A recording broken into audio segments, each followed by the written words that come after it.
আমরা অবশ্য সৌদির সঙ্গে তাল রেখেই মিল রেখেই এখানে উদযাপন করতেছি। আজকে আমরা ঈদুল আজহার নামাজ পড়লাম। আমরা আজকে 5-6 বছর থেকে এখান থেকে নামাজ পড়ি।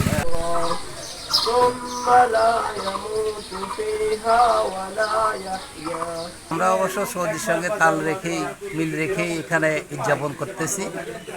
আমরা বাড়িতে যা পশু জবাই দিব, হ্যাঁ, এবং আজকে ঈদের আজহা হিসেবে আমরা খুব আনন্দিত আছি। আমার সপরিবারে ঈদ পালন করতেছি। আজকে আমরা ঈদুল আজহার নামাজ পড়লাম। আমরা আজকে 5-6 বছর থেকে এখান থেকে নামাজ পড়ি। আমরা সৌদির সঙ্গে সংযুক্ত রয়েছে এখানে নামাজ পড়ি। সেই হিসেবে আমরা রোজার ঈদেরও পালন করি এবং কোরবানি করি।